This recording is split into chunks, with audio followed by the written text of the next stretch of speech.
Go ahead and get started. Welcome everyone to the Chicago Forum for Justice and Health Policy. My name is Wesley Eplin. I use he, him pronouns. I'm the policy director at Health and Medicine Policy Research Group. We're really excited to have you with us today. I'm going to share my screen.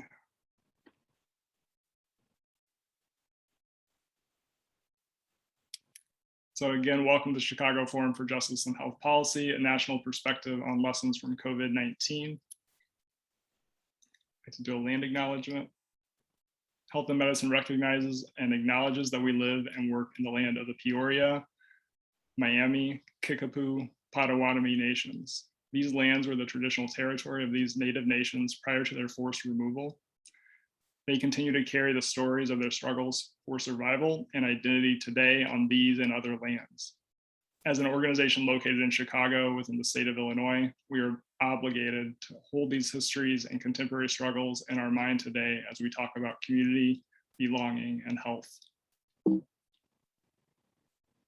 few housekeeping notes. This forum is being recorded and will be available afterward on Health and Medicine's YouTube channel. A link will also be emailed to all registrants. Hope you'll watch it, share it with other folks, and again, thanks for being here today. We invite you to share your information in the chat, your name, gender pronouns, your title, and organization.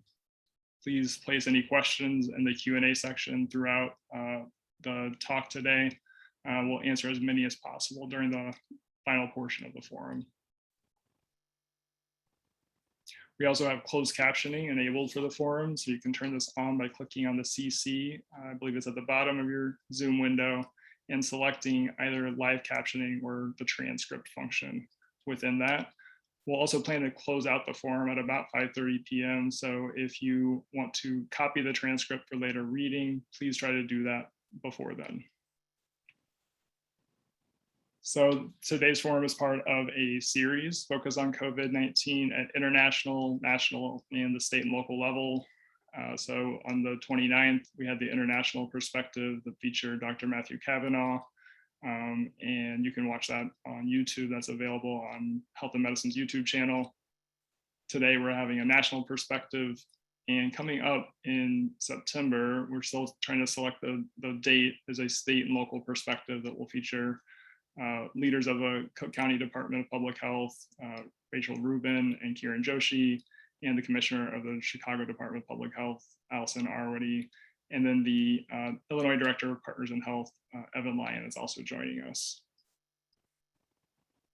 A little bit about Health and Medicine. If you're unfamiliar with us, Health and Medicine's mission is to promote the health of all Illinoisans by advancing health equity. You can follow us on social media via the links on your screen there, and you'll be getting emails about our events. Since you're registered for this one, you should be getting emails following it. We also hope you'll consider joining us for our 40-year anniversary gala coming up on Thursday, September 30th. Currently, we're planning for that to be hybrid, in-person, and virtual. We'll be, of course, responding and responsive to the pandemic, so our plans may change a bit, but we hope you'll join us regardless of that. And in celebrating our 40-year anniversary, we're really excited for that. So it's now my pleasure to introduce today's speaker. Dr. José Ramón Fernández-Peña is the Director of Health Professions Advising at Northwestern University and the President of the American Public Health Association. Our moderator is Dr. Rae Murray, Health and Medicine Board Member and former President of the American Public Health Association. Really excited for the talk today, so I'm going to turn it over to Dr. Fernández-Peña now. Thank you, Wesley. And if I may, I prepared some slides for today, so I have co-host privileges. Thank you. It's really quite something to be here. Thank you for the invitation. What I want to share with you are some pretty personal perspectives on my own experience dealing with pandemics and how my thinking has evolved over the past 19 months on what we are doing, how we're doing, and what I think we can learn so that next time we are hit with another pandemic, we act somewhat differently than we did this time. So I'm gonna start sharing this. No, I cannot start there. I have to start with share screen. That's what I have to do first here. Share. And now hopefully you can see my screen now. Yes, sir, we can. Excellent. So yes, as it was mentioned, I worked at Northwestern University as Director of Health Professions Advocacy, and I'm currently the President of the American Public Health Association. And before we start, I also want to take a moment to let you know that I come from Evanston, Illinois. I work at Northwestern, as I said, and I want to take a moment to acknowledge and honor the people of the Council of the Three Fires, the Potawatomi, Odawa, and Ojibwe, the original people of this land. Though I do not hold a Native identity myself, I acknowledge the land to express gratitude and appreciation for the first caretakers of it, and to encourage you all to learn a lot about the long history of this land. It's been a surreal year and a half, for lack of a better word, and I want to thank you all for your unwavering dedication to the public's health. In addition to your usual jobs, managing programs, working in communities, running health departments, training the next generation of public health professionals, conducting your research, working on matters of social justice and health equity, or against police violence, or securing grants for your CBOs, or advocating to protect the Affordable Care Act, immigrant rights, reproductive rights, LGBTQ rights. In addition to all these jobs, you have dealt with the pandemic and its impact on your communities, on your families, and in some cases yourselves. And this is simply heroic. And for that, I am deeply grateful. It hasn't been easy being a public health professional this past year and a half, but it's thanks to your collective work that we began to see a light at the end of a very long and very dark tunnel. Unfortunately, our work is not done. And I think we need to be quite strategic on how we move forward. And I'll talk about that in a little moment. I want to let you into my head. And when I look back at the past 18 months and I try to make some sense of where we've been, I can't help but always feel like I'm living in a flashback to the mid-80s in New York City, as the AIDS epidemic was beginning to take off. I had just arrived in the US to attend graduate school, and I found myself in the epicenter of a killer wave that over the 10 years I lived in New York took hundreds of friends, colleagues, and my partner at the time. I find that there are striking parallels between the two major pandemics of my life, HIV and COVID. And let me show you what I'm talking about. I'm sure that some of you probably remember this note in the MMWR of June 5th of 1981, which was also reported on several papers around the country. There was this cluster of strange cases, and as this cluster began to grow, a new disease was unfortunately named gay-related immune disorder, or GRID. The naming alone of the disease as GRID, as gay-related, began to build a sense of general carelessness in the general population and gave permission to many elected officials, community leaders, and other groups to look away and to blame the others for what was happening. Eventually, as you know, it became known as acquired immune deficiency syndrome, and the world quickly learned that no one was immune. The President of the United States at the time, Ronald Reagan, refused to say the word AIDS in public until 1985. We lost 4 years and over 12,000 lives to inaction and indifference.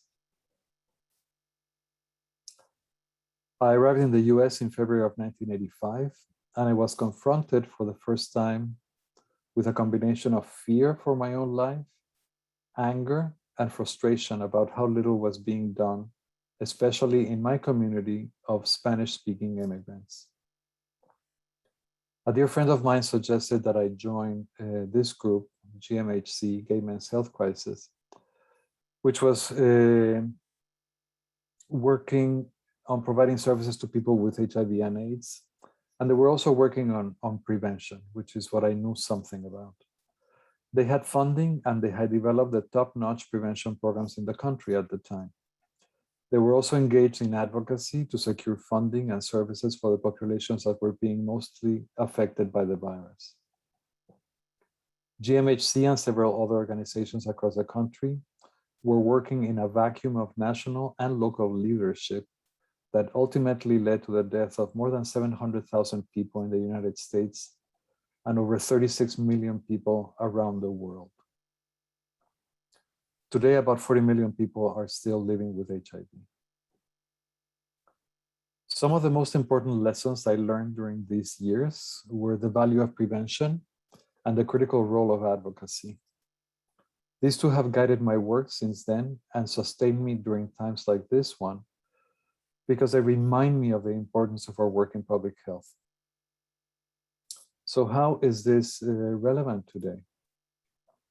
Fast forward to December of 2019, where we see this article or this note in the New York Times posted on March 17, 2021. So 19 months ago, we began to hear reports about a new virus.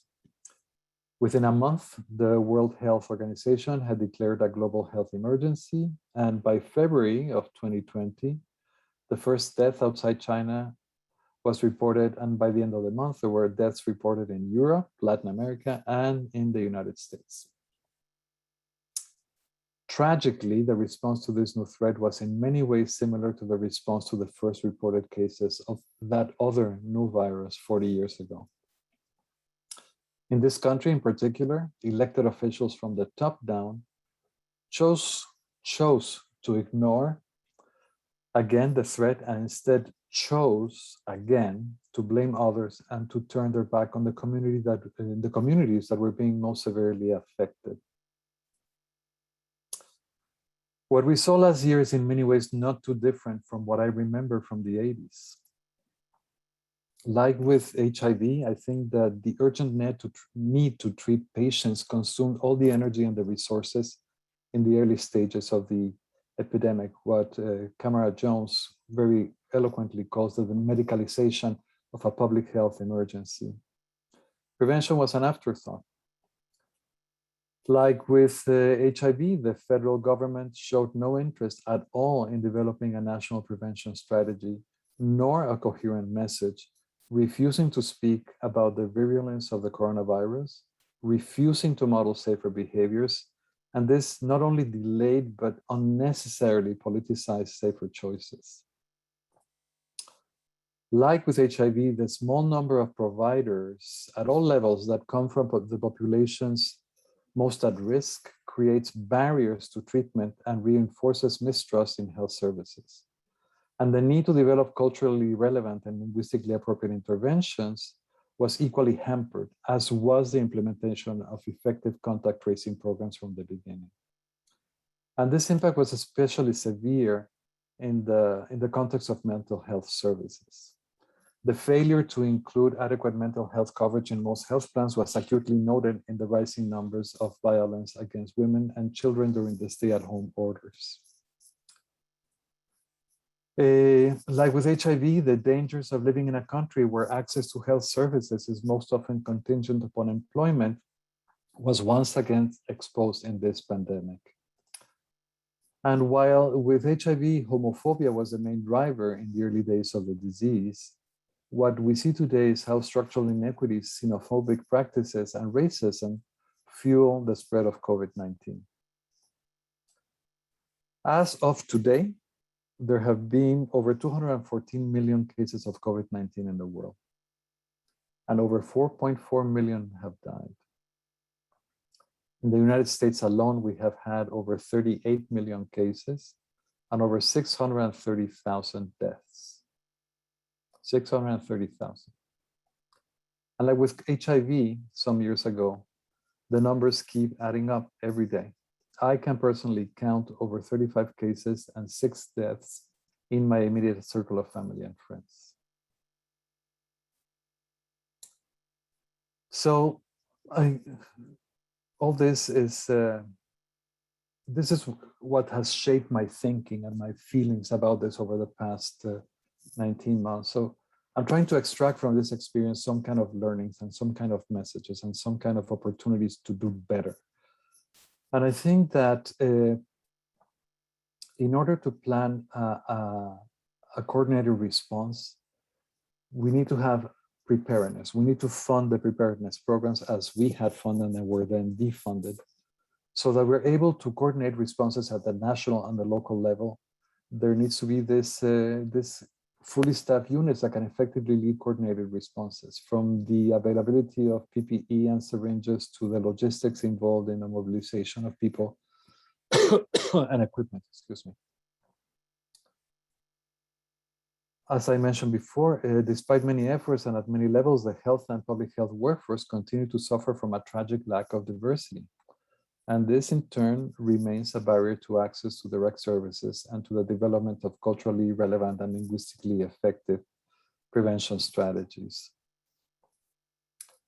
The imperative to provide and produce and share the evidence to support policy decision making, I think, has been made quite apparent in this situation. Data collection and dissemination through non-traditional outlets needs to remain an important part of our work. I think that many of us that have lived in academia, the structure itself, the systems itself, push us to publish in peer-reviewed journals. But the public that needs the information does not read peer-reviewed journals. So we have to figure out ways to disseminate this information through accessible channels to the population that needs to hear what we're learning. And again, the critical role of leadership and the need to speak with one voice was made abundantly clear yet again in this pandemic. So I'm sure you heard and you read that for almost a week, this big tanker thing blocked the Suez Canal. And I found this image on a friend's Facebook page, and I thought it was a wonderful representation of a way of thinking that ignores the root causes of disease. So it is, of course, and you know this, the social determinants of health that explain why Native Americans and African Americans and Latinx people are overly represented in the mortality and morbidity of COVID-19 pandemic are the same ones that explain the incidence of prevalence of diabetes and hypertension in these communities. Just like the fractured health structures that contributed to unequal access to timely diagnosis and services and to medical care are the same ones that prevent women from timely access to breast exams, to reproductive health services, or to hormonal treatments for trans women. So one of the huge lessons here is obvious. If the structures that foster inequities remain intact, inequities will persist. This is no rocket science. So this brings me to where I am today and where I urge you to think with me and to share in this afternoon. What are we doing and what could we be doing? So as I have been thinking in trying to understand why we have not succeeded in our efforts to implement what in my mind would have been a very effective and easy vaccination campaign, I can think of three large groups and one of them with three subgroups. So I think I understand that anti-vaxxers are what they are and that there's probably nothing we could do to change their views. They have been around for a while, they have made up their minds. And I think this is my niece who lives in Canada, who has not vaccinated her 4 kids because she trusts that herd immunity will protect them. I think that there's this other large group labeled as vaccine hesitant. And I think there's different subgroups within this hesitancy label. And I think, for example, those who in fact encounter barriers to prevent, and those prevent them from having access to the vaccines. And I think of my brother-in-law who drives a truck across the country and can't commit to making an appointment because of his crazy work schedule. Or the thousands of people who can't take time off from work or who are worried about what happens if they have to take time off if they have a strong reaction to the vaccine. So I think that it's not hesitant really, but it's more about access. I think there's another group of so-called hesitants who are those who have legitimate questions that have not been properly answered to them. And I think of another friend of mine in Mexico who read about the side effects of the AstraZeneca vaccine and chose to skip her turn until the Pfizer vaccine became available to her. There are a number of individuals who still are not sure what is happening, and we have not been effective communicators at all levels and in all corners about the do's and the don'ts, and the what's and the what-nots about the vaccine. And of course, again, there are the groups who have been historically mistreated by our health system and who have no reason to believe that the vaccine isn't another experiment at their expense. These three groups, I think, are populations that we as a public health community can work with, and we can provide the information, try to remove the barriers and answer the questions and provide the clear and honest answer to the questions so that they move from being hesitant to deciding to take the vaccine. But the group I'm really concerned about is perhaps the largest group of these, and it's the disinformed and the misinformed. The victims, I should say, of disinformation and misinformation. And this is my sister-in-law, who posts frequently on Facebook whatever she heard from her neighbor or from her friend or from her cousin. This is a group that first takes in misleading information, purposely fed through malicious players, and then propagates it through its own social networks. And those seeds are thus propagated very effectively. And here's where I think we have been overpowered by political and economic interests. There is a billion-dollar industry behind the so-called health products that advertise profusely to naturally enhance your immune system. And these groups are oftentimes behind the messages that we see about fears about the vaccine, no need to take it. And in addition to these businesses, there is the criminal discourse of people like the governors of Texas and Florida who continue to perpetuate myths and lies in order to garner the support of the misinformed while they allegedly fight for their freedoms. And this is the big question for me. How do we crack that nut and those nuts, frankly? And I don't have an answer, but as a lesson, I think we need to begin building some form of infrastructure that will enable us to act in real time against disinformation. So I want to pause here and go back to you, Dr. Murray, and see where we go from here. Thank you. Well, thank you so much, Jose Ramon. I think that the way you've outlined the issues are really important and relevant to this audience, even to those people who are young in the audience. And not to scare people or anything, but let me just suggest that for many people on this call, in your professional lifetimes, we will have another pandemic or two. And so I think having a discussion like this and really being thoughtful together as a field and to have a civic conversation across all of the different sectors is important when we think about how do we respond to these challenges that we're facing. So let me remind people that perhaps weren't on our first call. We talked last time about a little bit of the international challenges. Obviously, this is related, and we're going to get into sort of the microscopic look in September of what we're doing locally. But on a national level, we've seen surges going on with this is a huge country geographically, and we've seen regional surges, both for the first original variant and now with the Delta variant. And I'm just wondering, Jose Ramon, if you might consider whether or not any actions we could have taken as a society could have addressed the problem of a variant like Delta now having new surges, especially in the South and the northwestern part of the country. That's the $10 million question, really. What I try to remember is that we have only known this disease for a little over a year and a half. So we could have not known that this was going to happen at this time. We have been literally building the plane as we're flying, or learning to fly, or something like that. I think that the influence of bad actors from the beginning, especially from the politics side, has been a tremendous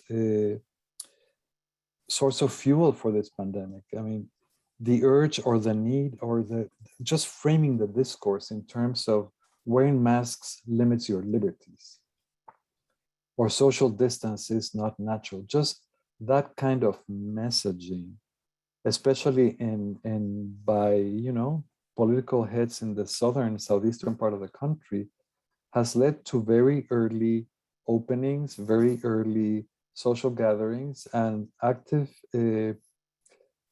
processes and active suggestions and policy decisions that have done nothing but kept people from getting vaccinated. The fewer people vaccinated, the more the virus has an opportunity to replicate and to mutate, as viruses do. So I don't know where is the right point of intervention. I think that perhaps we opened doors too soon. Perhaps we were overly optimistic. Perhaps we didn't think all the ways in which we could have been more effective messengers. We're all blaming the CDC because one week they said something and the next week they said something else. We're learning as we go. I mean, I don't think they're bad, evil people at the CDC or at the FDA, but I do think there are bad people fostering lies and feeding people lies on an ongoing basis. I want to encourage our audience, if you put your questions in the Q&A, we'd like this to be a conversation, and it's not too early for that. Let me come back to something that you said that struck me as you compared these two pandemics that we're looking at. And that is, what is the relationship of the American public to what we call science? What is our feeling about it? How does the typical American think about science and medicine? And I think one of the things that it was implied in the many excellent points you made is that really in this country, we tend to medicalize everything. That is to say, we tend to think, well, I can eat in a way that increases my lipids because I can take a statin, or I don't have to worry about it. I can have a pill for blood pressure. I can take medicine. So the notion that if we have a disease, there is some kind of medication, including vaccines, that you can take that solves the problem. That's one issue. But the other issue is how we even think about human biology and human health. And to what extent are Americans as a culture and a people knowledgeable about that?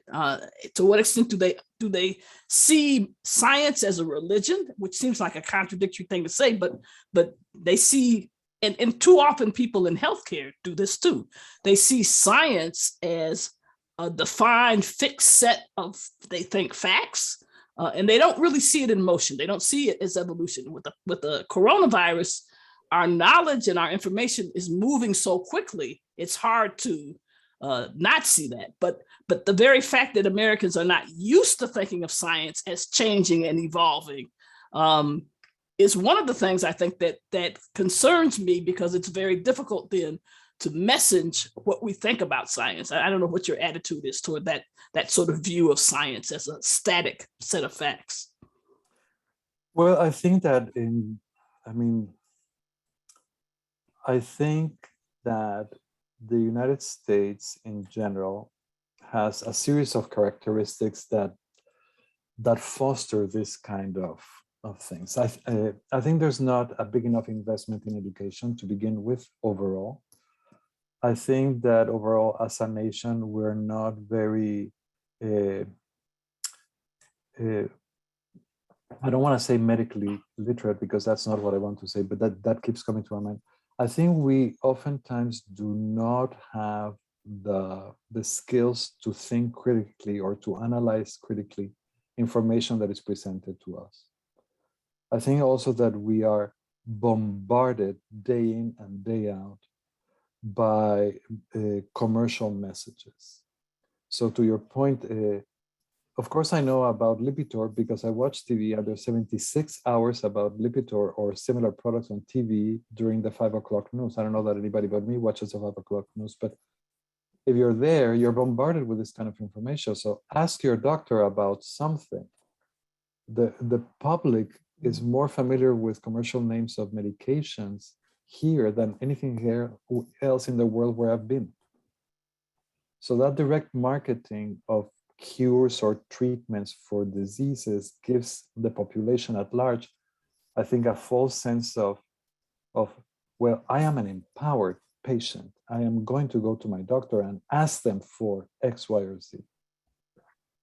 So I think that many people tend to go with, I watch that on TV, or my cousin is taking this pill, but nobody has sat down to think deeply about it, or has the means or the ways of looking at that information and cutting into the pieces of what that means and what sense of false safety it creates in general. And the power of those, just like the power of the billion-dollar industry of the natural products to cure everything, is not even comparable to the power of the pharmaceutical industries that bombard us with that kind of information as well. And the deeply rooted sense of not only individualism, but I think to the point, what is the impact of the picket fence federalism model, in which the national mandate on vaccines, for example, or something like that, could be perceived as a violation of state rights. So that kind of discourse, again, I don't see that happening in other places. And it creates a pretty unique set of circumstances when a governor may be saying something like in Florida right now, and the school board in Miami may be pushing a different message on a collision course over policy decisions about health. So I think there are unique circumstances in the US in particular that facilitate this dilemma. Right. I think you're right, both in terms of how our education system works, so that the notion that scientists have arguments seems like a foreign notion to many people. But in fact, that's the major way scientific progress happens, is by scientists having disagreements about what they're observing and what they're seeing. And so people get upset when they hear that. And the other thing, which is peculiar to the United States, is our legal system, so that we don't have a federal public health agency, really. We don't have a national, let me reframe that. We clearly have federal agencies. We don't have an agency with national authority. That healthcare, like many things in our country, is a power devolved to the states. So we really have 50, 51, however you want to count it, different public health agencies and authorities in our country. So we don't have a national one that takes precedent. This is very different than many other sort of Western democracies. I see a question in the chat. I want to put it out here now because I think this is the case with some of my relatives. My younger relatives are slowly getting vaccinated, and I must say I've spent hours, as I'm sure you have, Jose, Ramón, and many people on this call, talking to friends and family about getting vaccinated. But the fear of needles is brought up by someone on there, and it's interesting because that we don't really talk about it, and the people that may be afraid of needles don't really mention it. But when you know everything about them and their attitude toward treatment, you can actually identify a group of people that actually are literally afraid of actually the needle of getting vaccinated. Right. So this, but I'm not sure that is a large portion or a majority of that group that are vaccine hesitant. But I think it's an important issue, and I'm not sure what could happen in the future. I'm not sure that people are less afraid of sort of the gun that we use for immunization than they are of the needle. I'm not clear where people stand there, but clearly the mechanism, for example, getting tested makes a big difference whether you get the probe up the nose or whether you do the saliva test that's now been FDA approved. So I think that's an important point that someone in our audience is making. Also, Cecilia is asking about in the Q&A booster shots. So I want to know what your sort of is your position on booster shots, Jose, Ramón, and what you think about that. She's asking whether it's ethical, the ethical issues with having booster shots in the developed world, in the rich nations, when we haven't adequately addressed vaccine supply, in most of the world? Yeah, that's a real ethical question, and I'm not sure that I have a good answer for that. I will tell you that because of my age and because of my health conditions, I will most likely be able to walk now and get a booster shot. And I can just walk literally 1 block to the Walgreens down the street for me. Will I do it? I probably will do it. Do I question my ethics when I think that in my own home country, Mexico, still millions of people have not been vaccinated? I do question that. I also know that those vaccines that are about to go into the toilet because people here are not using them, is it better that I use that one or not? Are we going to put all those? I don't know how many the United States has shipped outside. I think they said about 1,600,000, something like that. Something like that. Something like that. I don't know. I honestly don't have a good answer for that. So I think this is an important issue, and I think this allows us to make a little distinction between what happens on the personal level and what happens on a population level. So I certainly agree with the implication in this question that the booster shots are just the most recent reason to be outraged at the world's failure to follow a plan. So the first thing I want to say, which many people not involved in healthcare do not realize, we have had a whole range of pandemic preparedness plans on all kind of levels, including an international plan. And we have not followed it in the United States, but more importantly, we have not followed it on the world scale. And we have not even followed the agreements for coronavirus. So there was an international plan on how to vaccinate, how to prioritize people, prioritize healthcare workers, for example, around the world, et cetera. So you can disagree on what should be prioritized where, but the point is there was an agreed upon plan and process for that to happen. And so we haven't followed that. Right. So I think that's a clear failure. Now, I'm not Jose Ramon's doctor, but were I his physician, from what I know, I would certainly, at the appropriate time, encourage him to get a booster shot. So those two things are not inherently in contradiction. They reflect the reality of where we live and what we're doing. And I think everyone, including especially healthcare workers, can argue and talk about the role that we play as one of the richest countries in the world in not meeting our international obligations. Another related part of that is, what about this issue of, what do they call it? I'm not going to think of the right word. Intellectual property rights. In other words, so the notion is somehow that these pharmaceutical companies deserve to make all of this great profit off of this vaccine. And that's one reason why we've had trouble getting it distributed the way it needs to be. So I don't know if you're one of the people that support getting not applying the intellectual property rights right now to that vaccine, or what is your edit, or who really owns the vaccine? How did it get developed? Who gets credit for that? Well, we all paid for the development of the vaccines. So the federal government invested, I don't know how many billions of dollars in getting into this Operation Warp Speed thing. So it's actually our dollars. So the fact that this is going to become private property and intellectual property, and it's going to yield immense income to the pharmaceutical companies, I think is utterly immoral. This was not investor dollars into a company.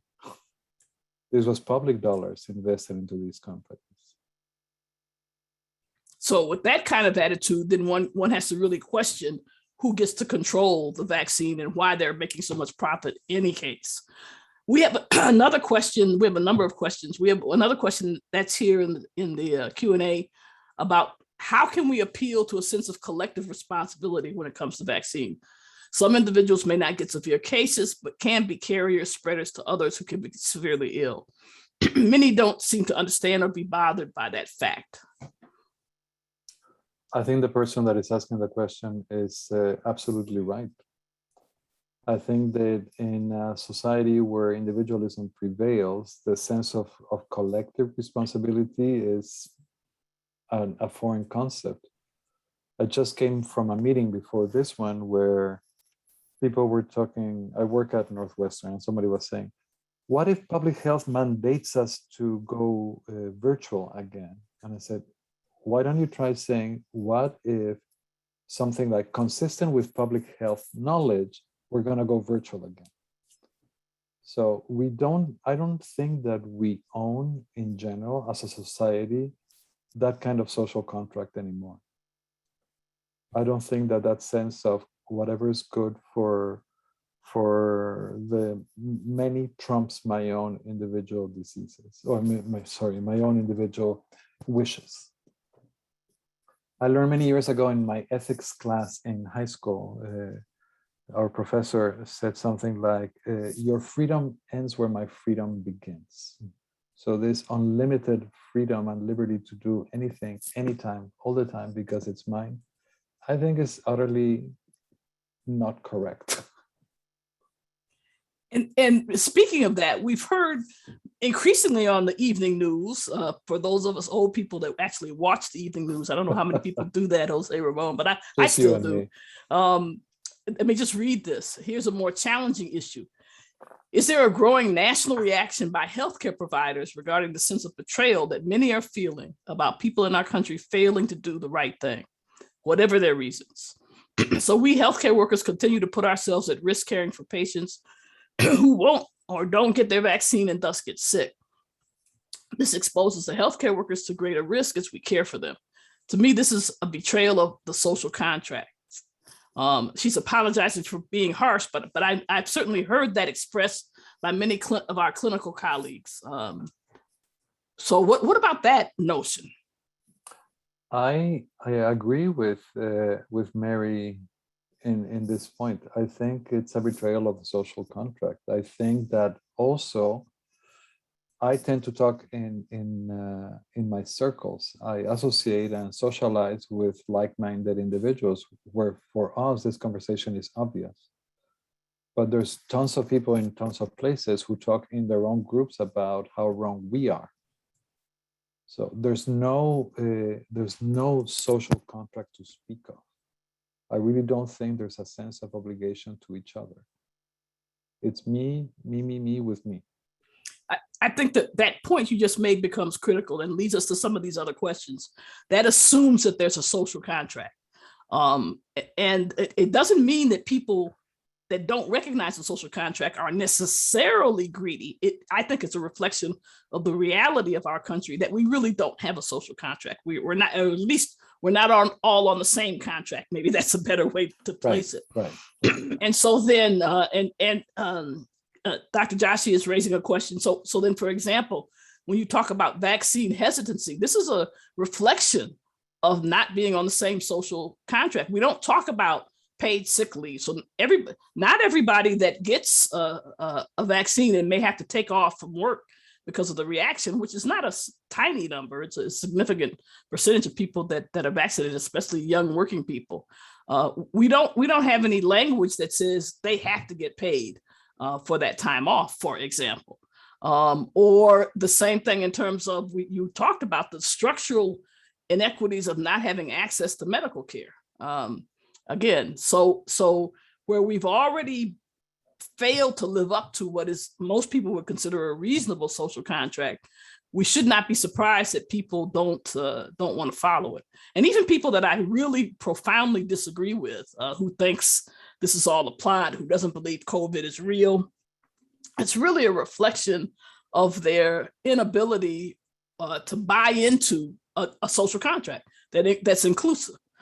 So that's definitely a major problem. And someone's asking about vaccine mandates. They're asking, can you discuss health equity regarding vaccine mandates? Are mandates promoting powerlessness? I totally agree with Dr. Joshi here and with what you're saying, Linda. I did a webinar for the employees of my employer who work in the cafeteria and all the food supply, all the ordnance, cleaners, etc. And shockingly, it was in Spanish because the majority of these individuals were Spanish speakers. So they were the union was trying to provide them with information so they could make a decision to get vaccinated. And I asked to get questions ahead of time so I could address those directly. And the number one question they asked was, will I be able to take a half a day off to go get vaccinated? And the number two question was, if I have a strong reaction, will I be able to stay home and get over my strong reaction a day or two or whatever without threatening my employment? They didn't care about the vaccine, they didn't care about mRNA, they didn't care about microchips, they didn't care about needles, they cared about practical things. And I said, you have to talk to your employer about that. I cannot answer those questions. But absolutely, that fuels the narrative that people of color, they're all just hesitant or they're lazy or they don't want to do it. And clearly that is not where the challenge is with this group. Absolutely. What about this issue of health equity and vaccine mandates? The question is asking about that. Are mandates promoting powerlessness? I don't think so. I think it's high time, and get my head on a platter if you want. I think it's time for a national vaccine mandate. There's precedent for vaccine mandates dating back over 100 years. We have been successful in eradicating illnesses because of compulsory vaccines. Nobody questions, I'm gonna work in the health sector. Everybody has had a tetanus shot. Everybody has had the Hep B shots. We don't send our kids to schools unless under specific circumstances without their MMRs and things like that. So I don't understand that like that. So there is a significant minority, small minority of Americans in this country who actually refuse the childhood vaccines. And so that's something to consider. And that same person is also asking a question, and I'm going to go ahead and ask it too. Is it ethical for a healthcare worker to refuse care for the vaccinated? And if we think about these vaccine mandates, is there a line we shouldn't cross? For example, Delta Airlines is proposing that those who refuse to be vaccinated be charged, I think it's $200 a month extra for their healthcare premium. They're self-insured. Right. And have no guarantee, for example, that in fact all of their care, should they get COVID, will be paid for. So where are you on all of these mandates? What seems reasonable to do? What's unreasonable? I think it's, again, in the absence of one voice, one national voice, different sectors of the economy are taking matters into their own hands. So this will probably end up at the feet of the Supreme Court sooner or later. But airlines, hotels, schools, hospitals, and other places are taking matters into their own hands because there's not been a one mandate that would be the great equalizer. So I don't know. I mean, I hear many health workers, frontline workers, and many people working in the field of public health, the directors of the Department of Health and things, whose lives are being threatened, literally, by folks. Should they refuse services to the unvaccinated? Clearly, that's against the Hippocratic Oath. So I would say no to that. That's my first reaction to it. But I don't know. It begs all these questions. So to me, this is a fascinating discussion that we really need to talk about more. Let's go to the issue of, should an individual healthcare worker refuse to care for somebody that's unvaccinated? And as Jose Ramon said, we consider that, at least physicians, but physicians, nurses, all of the fields that I'm aware of in the United States consider that completely unethical. Right. And one of the reasons why is because if once you start making those decisions, do you refuse to treat people who smoked? Do you refuse to treat people who are women, or you refuse to treat people who are of a certain race or ethnicity? So that becomes an interesting situation where you place your personal standards and ethical decisions and impose that on a practice of caring for people, regardless. So again, traditionally in our culture, that is considered completely unethical. To a degree, because smokers do pay higher rates for life insurance policies or for certain things like that. So there was some sort of penalty allocated to certain conditions. That's true, but right now, at least, we're not presently allowed to charge smokers higher rates for health insurance, though, for example. Not for health insurance, So, for life insurance. So again, so it depends. So this forces us to say our values clearly. Do we think that health and well-being is a fundamental human right? So what does that mean? If you're at war, again, the ethics are that even your enemy that you're fighting, that you were trying to kill 3 minutes ago, if they get injured, you're expected to care for them. Right. So we have these notions that are based on our basic sense of what human beings are worth. And in this particular situation with pandemics, this has historically been true. Those ethical standards are challenged. And so we have to ask ourselves, why? What do we really believe? Do we believe these are truly individual decisions for the decision to get back to not get vaccinated? Are they truly individually based? Do we even understand that? Certainly, I want to remind all of us that work in healthcare that historically speaking, physicians and nurses and other healthcare workers are really bad, for example, at getting flu vaccines until we started mandating it for work. I mean, so the decision to be unvaccinated is not a simple decision, and I don't believe we fully understand why people don't do that. But it brings us back to the question that was asked about: are we creating powerlessness by mandating vaccines?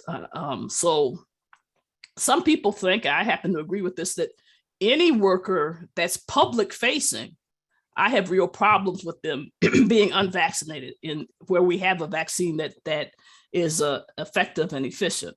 Right.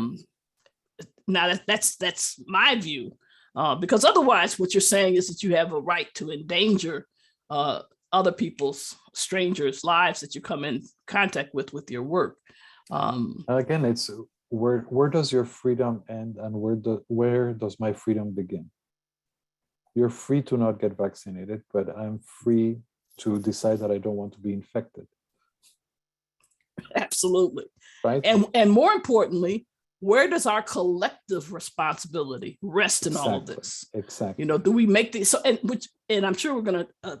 Do we make these decisions based on what we individually believe, or do we make these decisions based on what we think is the greatest good for the population? That goes back to all of these issues that we're talking about in terms of mitigation strategies, whether it's masks or social distancing or shutting down certain industries.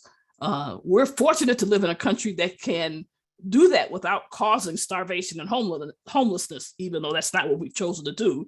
We've clearly put people in major risk from not having enough food and not being able to be sheltered.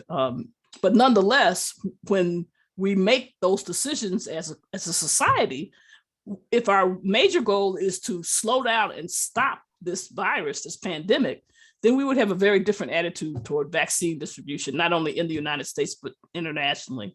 And we would have a very different attitude toward how we supported people during this emergency time, which may last years. It's not, it's 18 months, 19 months now, but it may continue to go on for some time. Yeah, and on that's why I was saying earlier, I want to think for a moment, just imagine and have a little trip back in time and picture the 45th president of the United States standing in front of a camera and saying, people, we have an issue. It's dangerous, it's airborne. Everybody needs to put on a mask. And coming from that ugly horse's mouth, what a difference that would have made. Just that simple act. Now, in public health, there's been a recent, in the MMWR and other places, talking about the mental health stress that all workers, but especially public health workers and clinical workers have been facing. And as Jose Ramón said earlier, we've seen actual physical threats on public health leadership's families and on their lives, throwing rocks through windows and all of that kind of stuff. So this also creates some of that mentality that was mentioned earlier about healthcare providers, some of them getting upset about the anti-vaxxers, et cetera. So it's like it's an escalation of the tension and conflict in the society. And if we don't have an honest discussion about what we're weighing, look at the school system. The CPS is about to reopen. What do they need to reopen? Okay, and why is that controversial? If you don't understand CPS, that in a normal year they don't have enough toilet paper and soap, then you might not understand some of the reasons for the controversy and concern. And there is a question in the chat about how can the schools redesign a pandemic prevention models, and they're suggesting that community health workers can help the community to learn to ask for what they need. So I'm curious of what you think. In fact, what kind of pandemic prevention models should we be doing? Should it be institutionally based, and what role can community health workers play in these discussions? From the get-go, I think that community health workers are the most effective player that we can have in this kind of campaigns, period, end of subject. Regardless of where they are, rural, urban, suburban, the level of trust and the level of how they are welcome into communities for the most part is the best tool we have in the public health sector about this and many other things. Empowering community health workers to bring information that is well digested, clear, simple, accessible, in the right language, in the right format, with the right role models. I mean, diffusion of innovation theory really applied, where we find those early adopters and how they can take this out. That's, I think, critically important. I do still, in my pipe dreams, think that the national kind of mandate, and if you want to take away the word mandate, I want to talk about consistency. So if right now we were able to have, the president and the minority leaders and the majority leaders all together in one screen saying, look, people, this is serious and we need to do this. And everybody speaking from the same textbook. Relaying the science, relaying the information, not, well, in my state. It's just speaking with one voice. That's speaking with what voice is what I think is missing the most. We have a question here, which has always been a question. Can you comment on the proliferation of shooting and violence in the Black and Brown communities in Chicago and the pandemic, the relationship to the pandemic? I don't know that I can really do justice to that point. I think that there's so many things that go into violence. So many variables, from despair to education, to economics, to incarceration, to historic oppression, to so many things. Is the vaccine related to it? Probably. Somehow people have been locked in, people are more tense, people are more angry. I don't know that I have all the pieces of information to be able to make any intelligent comments on this. What do you say, Linda Rae? Well, I think that we don't fully understand community level violence, and the way we think about violence, I think, is too narrow. So if we think about societal violence, we do know that people who have violence committed on them tend to become violent. And so I would argue, certainly for historical reasons, that not only Black and Brown community, Native American community that are oppressed, that's basically violent. If you send your kids to school and they don't learn how to read, that's an act of violence, in my opinion. We know that begets more violence. And so I don't think it's a surprise with this kind of stress on our society with a worldwide pandemic that you see an increase in both intimate partner violence, community level violence, et cetera. And I don't think we can answer it in a piecemeal because all of those structural problems don't disappear.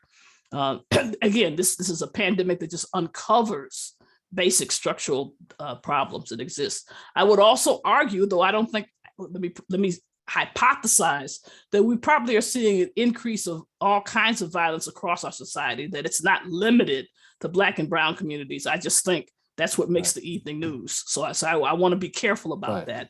And if we look in a more scientific way at this, we would find a reaction which is not unexpected to this kind of severe stress. We have an excellent question in here. I wish this was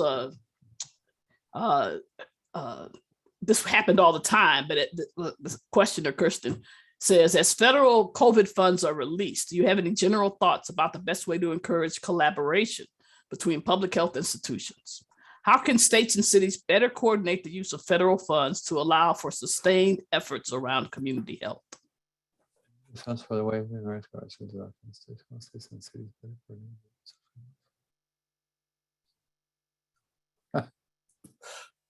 Well, I would fully expect that some states and some localities would have well-developed plans for allocating funding.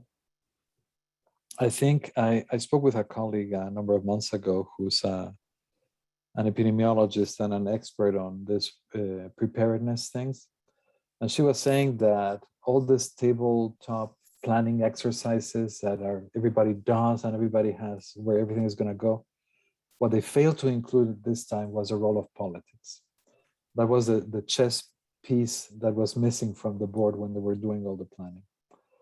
So I think that in areas like Illinois, where we have a fairly, I want to say, great State Department of Public Health and a great local Department of Public Health, and here in Evanston, another great Department of Public Health. And I'm sure there's several people who will disagree with the great, but people mostly on the same page for the most part and thinking about the public's health, really, candidly and honestly.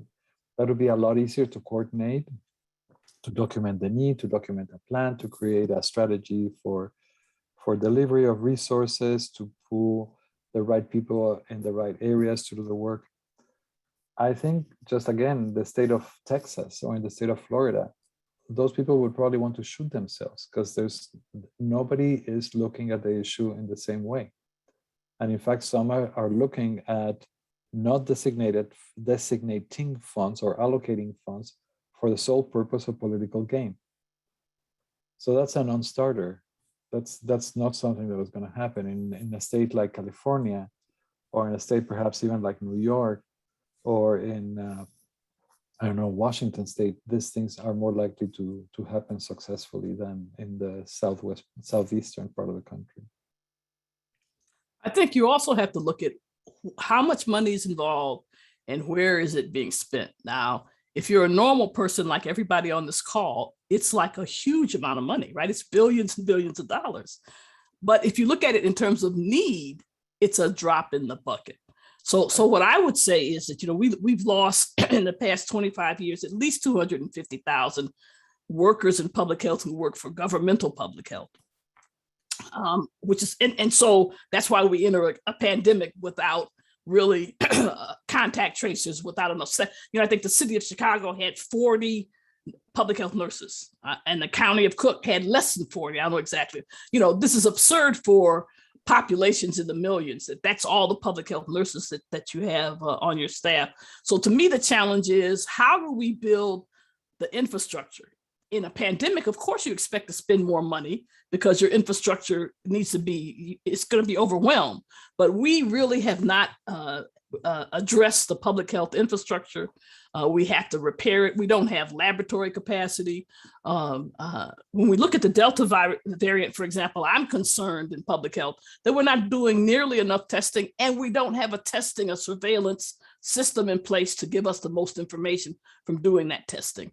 But this is because, again, when I was a young public health person, every state in many cities had a public health laboratory. No longer. Those are in essence gone. So I would say, even though it seems like a lot of money and how it's given to you is absurd, we got a lot of money for contact tracers that ends, in a few months. It doesn't make sense. You can't rebuild an infrastructure with $1 billion that you have to spend in a year or two. That's not an appropriate way. So I actually don't think that the money, even though I support the effort in Congress to pass this basic legislation, it doesn't adequately address what we really need. It doesn't change what Jose Ramon mentioned earlier. It doesn't change how the workforce looks. That means you got to change the public schools and you got to have better education. It doesn't do what we need to do to really shore up what we need in this country for to address these questions. Right, but we need to start at somewhere at some point. Yes. And be doing the things that some of us are doing in some spaces. I look at Tim's question here, and does public health need to actively engage in politics? Absolutely yes. And how? By health in all policies, and by writing our legislators, by getting to their offices during the recess now, by questioning allocation of funds, by ensuring that our elected officials consider the health impact of legislations at any level and at every level, by showing up, by not being just, I'm not accusing anybody of being a passive living here, certainly not in this crowd, but many people become passive. Oh, well, it happened. Oh yeah, I didn't vote. No, I didn't call. No, we can't afford to do that. We have to be on top of this thing all the time. Which leads us back to what some of the questions have said and what you said, Jose Ramon, about advocacy. Maybe you could help us understand what role the LGBTQ community played in being advocates and how challenging it was to the scientific establishment early in the HIV pandemic, and perhaps some lessons we should be learning from that. Well, I'll tell you, the first time I ever went to Congress, I was living in the United States on an H-1 visa. I was a worker and I was a member of the board of directors of Gay Men's Health Crisis. And they brought me over because I was the Latino in the group. And, I kind of spoke English fairly well, so I could be put in front of legislators and ask for funding for HIV programs. But let's not forget that dear Tony Fauci actually was convinced by none other than Larry Kramer about the importance of cutting providing early access to medications that were in treatment. Let's not forget that was ACT UP that actually was fundamental in the passing, among other things, of the American with Disabilities Act as well. Let's not forget that the FDA was not brought to its knees, but almost by the power of ACT UP and GMHC and AIDS Project LA and other organizations around the country. It was just basic community organizing of people that were seeing their loved ones dying day in and day out. So it was the power of the community that stood up and said, hell to the no, this has to stop right now. I think that's just an important history. I have a little T-shirt with Dr. Fauci's picture on it. Someone sent me. But during the HIV epidemic, he was one of the scientists that was attacked at first. My first hearing of his name was always negative because ACT UP was always saying you're standing in the way. And the key thing here is that he learned from that history. Totally. And he listened and he learned and he changed his position. And you can see that learning in how he addresses the public during this coronavirus. So what kinds of things are we missing as advocates that we haven't been doing with coronavirus? I remember the slogan of ACT UP was silence equals death, because staying silent only meant death, right? People were chaining themselves to the fence of the White House and to the fence of City Hall in New York City and everywhere around the country to demand that something be done. So our voices as community members, as concerned community members, as potential patients of this, has to weigh into decisions. We have to own that voice. We have to take that voice and use it. Here's one of our colleagues that's saying in the Q&A, I think the political divide on the issue of COVID-19 from the beginning set the tone for a lot of things we're seeing now. I work in public health. However, I must admit there have been a lot of mixed messaging that created deep distrust for those overseeing this fight against COVID. Then he talks about the anti-vaxxers, but he thinks most people would be on board if there were a bit more uniformity in the message, starting from the very top. Absolutely. The other thing I would say is that we have to be more comfortable with uncertainty and with risk. I think that's something that it's natural for people to be concerned. It's natural for staff in a hospital setting to be worried when they're taking risks. It's natural for people to be in general uncomfortable with things that are uncertain. We don't know what's going to happen. We don't know what variant's going to happen next week or next month. And so and that's where having some, I hate to use the word trust, for government to be trustworthy is critical in those kind of settings where you do have uncertainty.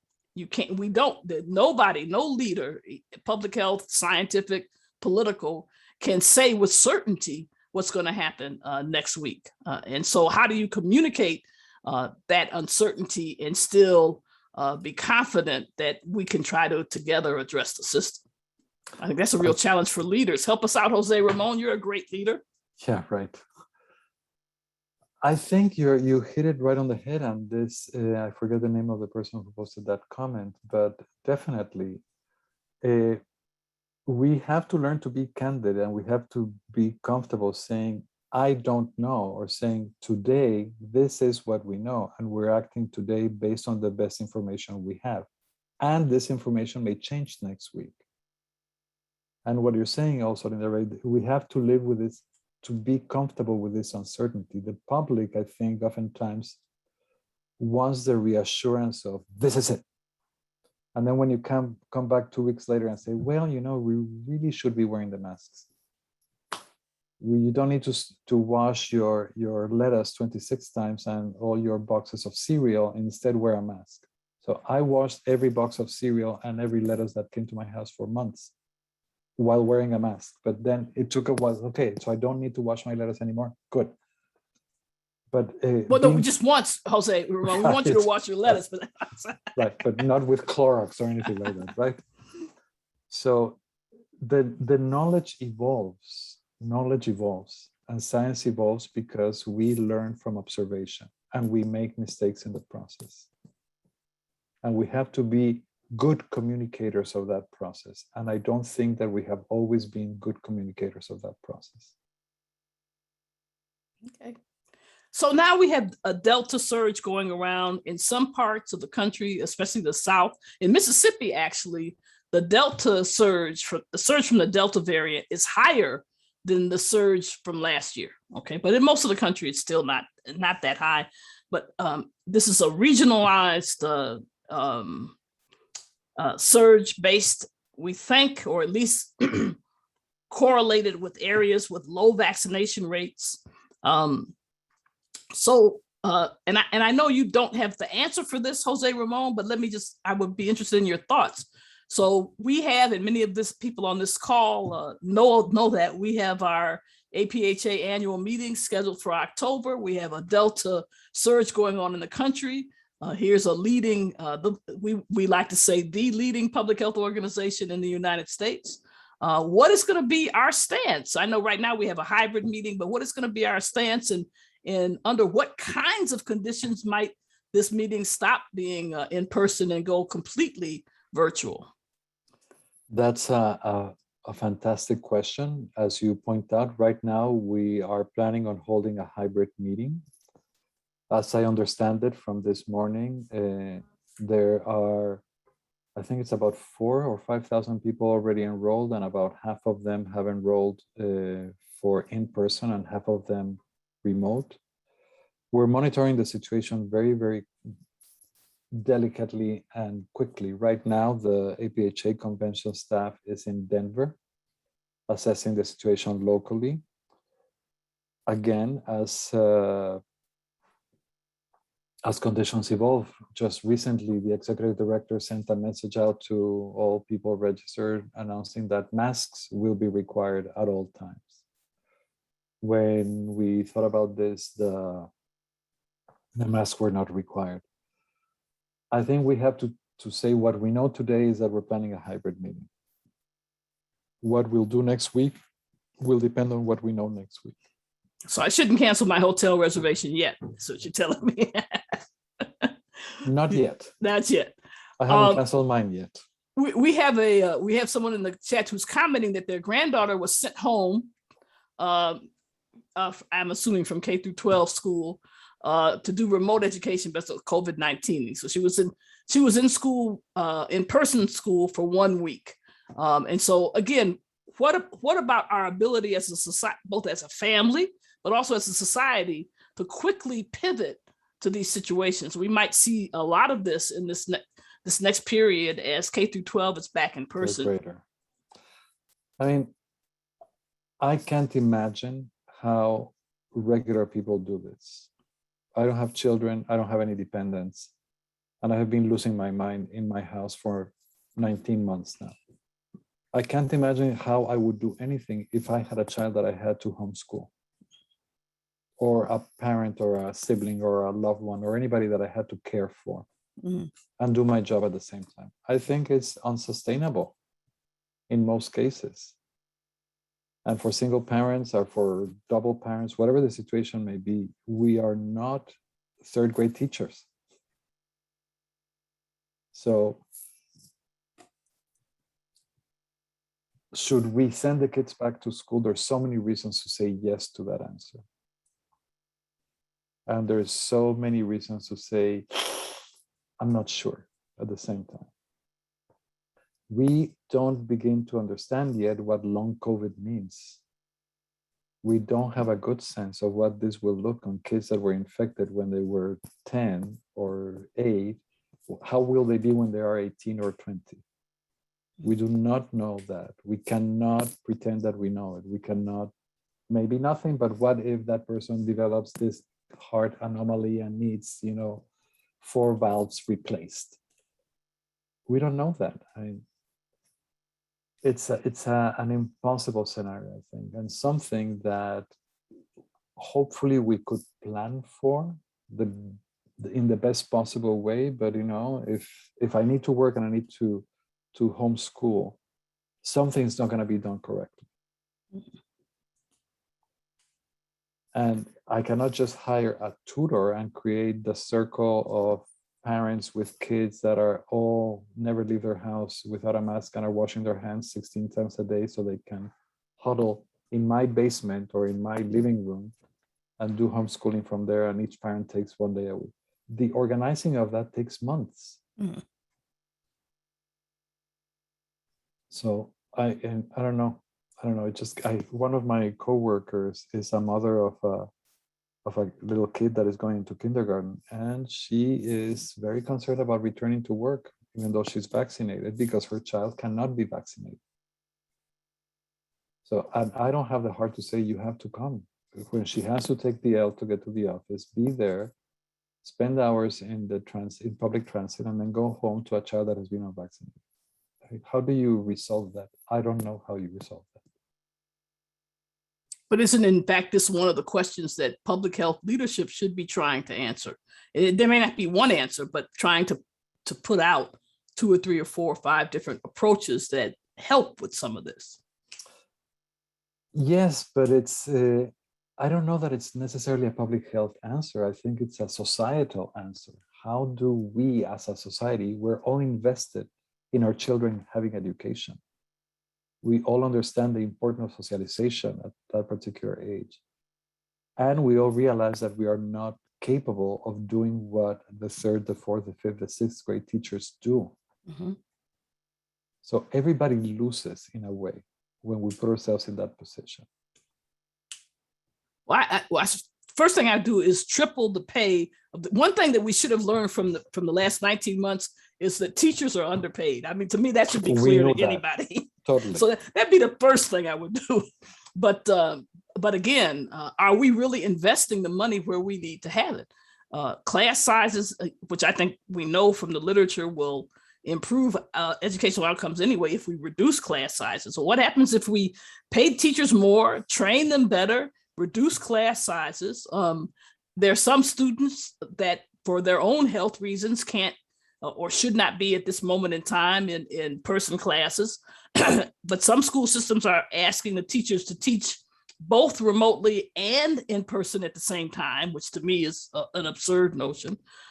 So I'm not sure that we've been asking the right questions, all of us, and especially those of us in healthcare, to really address this pandemic in a reasonable way.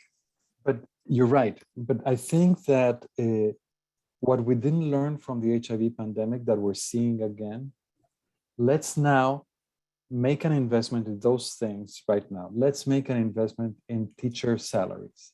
Let's make an investment in infrastructure for schools. Let's make an investment in these things now that we're living through the pain, when it's much more real and we have 12 examples immediately at our fingertips. Let's now work on that. Let's now talk to our elected officials. Let's now demand at the PTA meeting that this happens. Let's now go to the neighborhood association meeting to do this kind of thing. This is the time to start investing in these things that we're identifying right now. So this is really the time for people who say that they want to be advocates on behalf of good health, really need to step up our game and really need to think about what we really need to address this problem and to be able to be resilient when we have these kinds of challenges. Whether the challenges are forest fires running amok or floods going on or climate change in general. Exactly. And I have an issue, I think I've told you before, with the word resiliency, because resiliency can also be a tool of oppression. So let's not think of that resiliency. Let's think of our ability to do what we can, not because we're forced in a position where we only have to be resilient. That's right. That assumes that you agree with the oppression to begin with. We don't want to do that. Exactly. I don't want to do that. Well, I want to leave Wesley a little bit of time to close us out.